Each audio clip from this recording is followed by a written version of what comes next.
Washington, Chicagoans are owed parkland for some of the acres in Jackson Park where the Obama Presidential Center will be located, and 3 park groups are rejecting the claim by the Obama Foundation, City of Chicago and Chicago Park District, that closing and digging up Cornell Drive in the park should count as a replacement.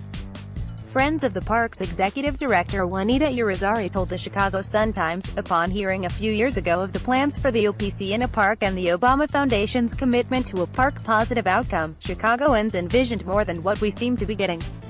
We expected new parks to be created in the community, not just a reconfiguration of the spaces and uses within the current boundaries of Jackson Park. Counting Cornell as new parkland is fuzzy math, said Charles Birnbaum, the president of the Cultural Landscape Foundation based in Washington.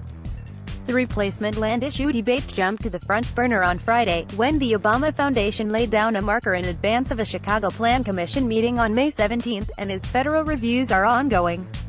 Opinion. The foundation said in a document about preserving parkland that the 4 buildings in the Obama Center campus take 2.6 acres, and of that, 1.6 acres of roof area will be totally accessible open space, and the remaining 16.7 acres will remain open and publicly accessible.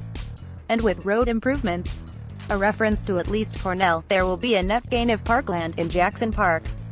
The discussion has shifted through the years of what land the public is owed to make up for locating the Obama Center in historic Jackson Park, designed by Frederick Law Olmsted Sr.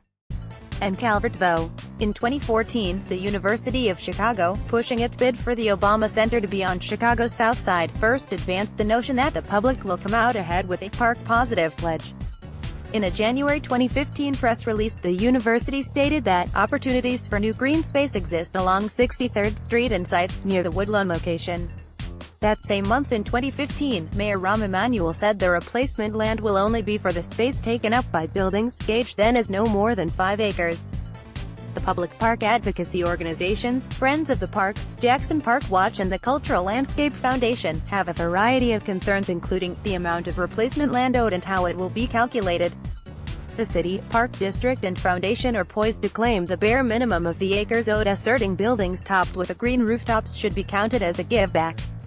Cornell Drive, if it ends up being closed, a sizzling neighborhood controversy, can in effect be counted as parkland twice, since it is already in Jackson Park. You can't make new parkland on something that is already mapped parkland. It is already in the park. It is double counting, pure and simple. Birnbaum said. Irizarry, they want us to accept the greening of Cornell Drive as adding parkland while they add a cement plaza to their campus.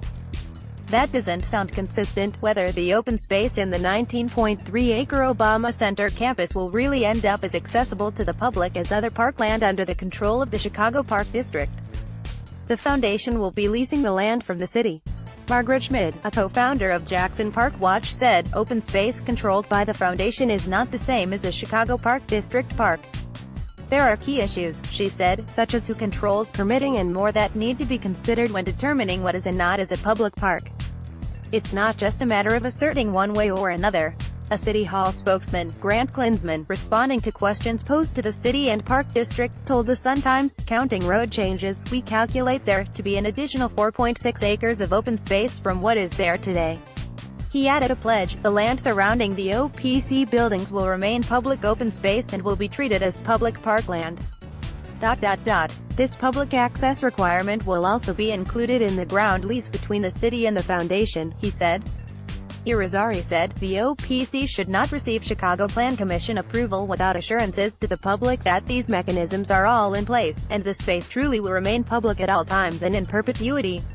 With the federal reviews to take months more to complete, the answer as to the amount of green space the OPC owes Chicago is premature. Irizarry said, with City Hall moving ahead in the meantime, it begs the question whether we are being asked to accept a done deal that will be justified after the fact.